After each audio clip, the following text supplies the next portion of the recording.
Tuhan itu akan memberikan apa yang kita butuhkan, bukan apa yang kita inginkan.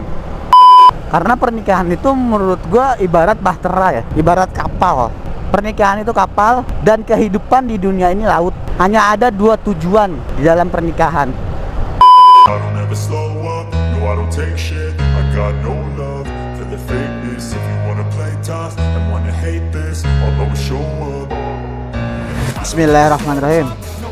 Yo, what's up? Welcome back to my channel. Kembali lagi di channel YouTube gua, Abang Esa24. Halo guys, apa kabar kalian semua? Semoga baik-baik saja, dipermudah rezekinya, diperlancar segala urusannya, amin. Oke, kali ini gua habis main PS ya. Pulang kerja main PS anjir. Main PS di deket kerjaan ya, itu sih deket. Oke, yang belum subscribe, klik dulu tombol subscribe di bawah agar kalian tidak tertinggal video-video terupdate dari gua. Dan yang belum follow dulu Instagram gua, Bang Esa24, Instagram, Facebook dan TikTok. Facebook. Oke. Lagi dulu guys. Bismillahirrahmanirrahim. Oke. Kali ini gua mau riding sembari pulang ya ke rumah. Ini ntar lagi kita riding sebentar ya. Jalan malam ya kan, enak banget gitu. Anjay, mana macet lagi.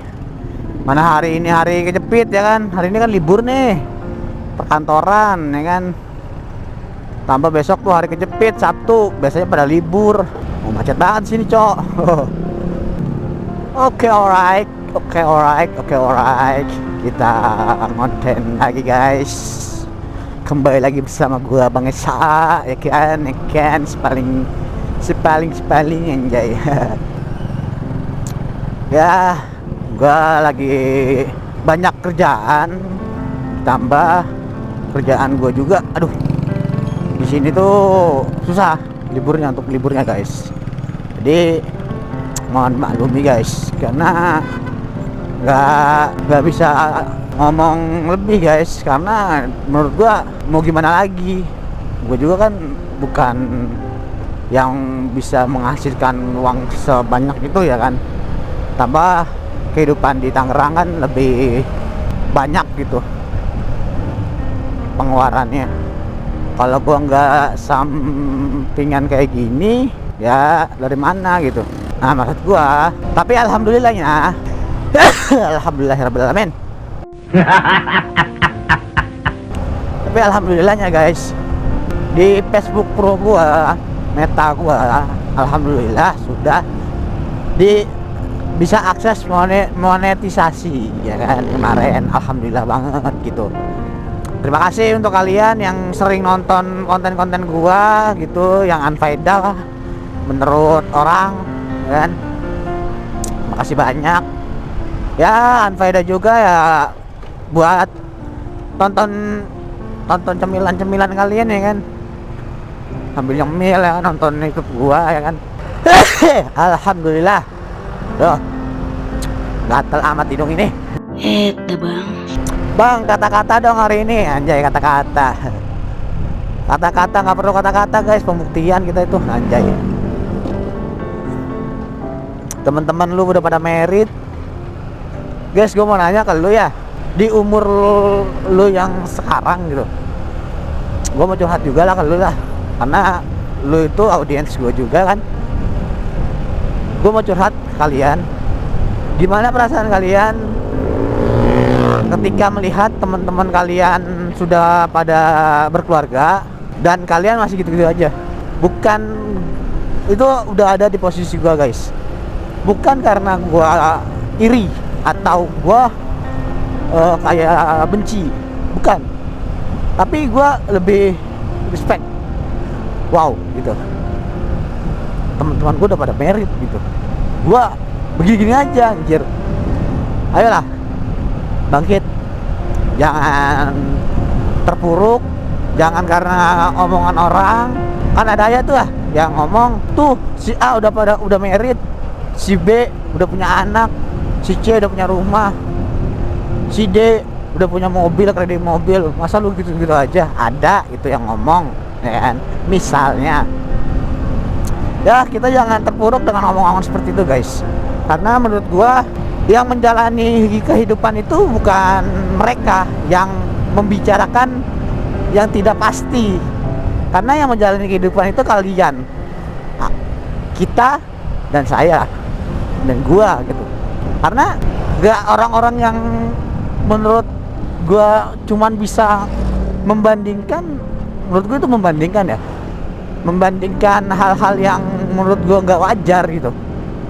Untuk apa gitu? Daripada lu membandingkan hal-hal yang nggak perlu dibandingkan, lebih baik lu mensupport orang-orang yang jauh tertinggal gitu ya. Contohnya seperti halnya orang-orang yang terpuruk atau down dalam ekonominya. Kita kan nggak tahu di dalam perekonomian mereka itu mereka sedang mencari untuk dirinya sendiri atau mereka membantu perekonomian keluarganya, seperti mensekolahkan adik-adiknya atau membantu perekonomian keluarganya, orang tuanya yang sudah tua, ya kan? Kita nggak tahu.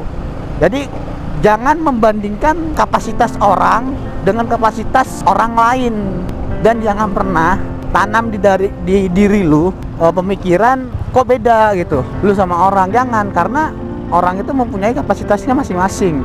Gak bisa lu membandingkan orang lain dengan diri lu. Misal orang lain bisa punya mobil, lu cuma bisa punya motor. Tapi dengan halnya lu punya motor membeli cash, orang lain kredit gitu, itu suatu kebanggaan untuk diri lu sendiri gitu loh. Jadi jangan berpikir lu karena lu hanya punya motor, orang lain punya mobil, lu ngeluh. Coba lebih bersyukur lagi dalam kehidupan, menjalani kehidupan ini. Karena menurut gue ya, Tuhan itu nggak tidur guys. Tuhan itu nggak tidur.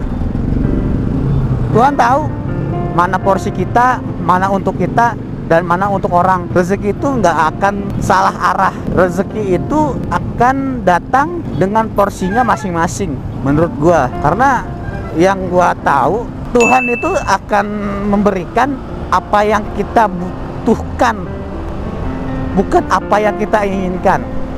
Jadi apa yang ada di dalam diri lu sekarang, apa yang lu butuhkan pada saat ini di kehidupan lu sekarang, itu akan didulukan, bukan apa yang lu inginkan di dalam kehidupan lu. Misal lu kerja butuh motor, ya kan, butuh kendaraan. Tuhan kasih motor, tapi motornya motor yang bebek gitu. Nah, lu pengen motor sport, apakah Tuhan langsung ngasih lu motor sport? Enggak guys. Dengan cara dia memberikan lu motor bebek, Tuhan memberikan lu peluang untuk bekerja dan berpikir bagaimana caranya agar lu dikasih nih fasilitas motor bebek. Gimana caranya supaya lu bisa beli motor sport lu, keimpian lu itu, dengan hasil jerih payah lu. Dan jangan lupa doa juga, karena selepas dari itu kerja keras, usaha, dan hasil itu tak luput dari doa guys. Jadi baik lagi, jangan membandingkan orang lain dengan diri lu, dan jangan bandingkan lu yang sekarang lu belum merit gitu misalkan ya kayak gue deh. Jangan lu dah kayak gue nih, misalkan gue belum merit, gue membandingkan sama orang lain, teman-teman gue nggak mau. Karena apa? Tuhan nggak akan membiarkan gue hidup di luar kemampuan gue. Tuhan tahu gue belum sanggup untuk berkeluarga, mungkin untuk saat ini, makanya gue belum diberikan jodoh. Tapi suatu saat kalau gue memperbaiki diri gue dan gue berdoa, gue berusaha, insya Allah Tuhan akan memberikan jalannya. Karena pernikahan itu menurut gue ibarat bahtera ya, ibarat kapal. Pernikahan itu kapal, dan kehidupan di dunia ini laut. Hanya ada dua tujuan di dalam pernikahan, menuju ke dermaga selanjutnya, yaitu akhirat, kematian bersama berdua sampai mati, atau tidak selaras dengan jalan pikiran dan menuju ke pengadilan. Dua tujuannya. Karena menikah itu menurut gua itu menyatukan dua pemikiran yang berbeda, menyatukan dua hati yang berbeda jadi satu hati, dua rasa, dua pemikiran, dua jiwa. Karena menikah itu tidak mudah guys. Orang lain berpikir oh enak nikah gini. Memang, tapi setelah si pihak laki-laki mengucapkan qabil tu nikah wa taswijaha bil maghfir mafur halalan, kalau dalam bahasa Indonesianya, saya terima nikah dan kawin Fulana binti Fulan dengan mas kawin tersebut tunai. Itu yang tadinya hak, kewajiban, tanggungan dosanya itu yang tadinya ke orang tua itu pindah ke suami. Jadi berat guys, nggak mudah itu dalam Islam. Nah, tapi jangan diberatkan. Jangan berpikir dia berat banget, jangan nggak nikah lah. Enggak, karena di balik itu Tuhan sudah memberikan banyak cara untuk mendapatkan pahala. Karena ibadah paling panjang itu nikah, ibadah paling panjang, ibadah paling enak nikah, gitu guys. Jadi pesan gua untuk kalian yang belum menikah, sabar, berusaha, ikhtiar, dan berdoa guys. Karena semua itu mempunyai jalan dan porsinya masing-masing, gitu guys. Dan gue juga berterima kasih dengan temen gue yang sudah nikah. Gue bisa melihat dunia. Oh, gue gak bisa begini terus loh. Masa gue harus kayak gini terus? Tuh. Jadi gue harus bisa berubah. Gue introspeksi diri, dan gue bakal berusaha menjadi lebih baik lagi ke depannya. Ya, syukur-syukur jodoh gue bisa mengerti gue dan bisa mensupport gue dalam hal keadaan apapun. Ini pesan untuk jodoh gue ya, tolong support dong ya, disupport nih suamimu nih video dokumenter nih. Tolong. Kalau suami mempunyai hobi itu tolong disupport ya untuk kalian para istri ya. Karena lebih baik mereka mempunyai hobi ketimbang mereka memainkan hati, perasaan atau wanita gitu. Mereka mempunyai hobi itu di saat waktu luang mereka menyalurkan kesenangan mereka kepada hobi mereka gitu. Ketimbang mereka diam tapi main perasaan di belakang kalian. Pilih mana? Tuh. Karena laki-laki kalau udah punya hobi itu anteng. Serius, apalagi disupport hobinya. Gak akan namanya berpaling. Karena udah sibuk sama hobinya. Hobi itu untuk menyalurkan refreshing, isi penat otak di otak gitu. Lelah yang terbayarkan. Yang tadinya dulu hanya bisa melihat, dulu hanya bisa kapan ya punya. Mengangan-angankan barang impian, ketika disupport dengan istri. Apalagi sampai dibeliin tempat-tempat hobinya. Kalau mancing misalkan dibeliin carriernya tuh yang buat ngulung tuh, terus dibeliin pancingannya, dibeliin kailnya, dibeliin umpannya. Mantap udah pokoknya. Terus kalau yang misalkan hobi motor, dibeliin pelek, dibeliin kaliper, dibeliin hand grip, dibeliin selang rem, dibeliin ban. Jungkir balik, seneng banget, cintanya makin nambah. Banyak lah kalau ngomongin masalah hal kayak gitulah. Intinya jangan pernah lepas dari doa guys, dan berusaha. Kita nggak tahu kedepannya seperti apa. Jadi nikmati prosesnya, jalani apa yang ada, dan teruslah berjuang. Itu pesan dari gua. Sekian dari gua. Yang belum subscribe, klik dulu tombol subscribe di bawah agar kalian tidak tertinggal video-video terupdate dari gua. Dan jangan lupa tonton video sebelumnya, di like, comment, and share video gue sebanyak-banyaknya agar video gue semakin berkembang. Dan jangan lupa di follow Instagram gue bakal aktif terus di Instagram. Oke, sekian dari gue Bang Esa cabut. Kurang lebihnya mohon maaf. See you next time, see you next video. Goodbye, see you again, bye bye. Assalamualaikum warahmatullahi wabarakatuh.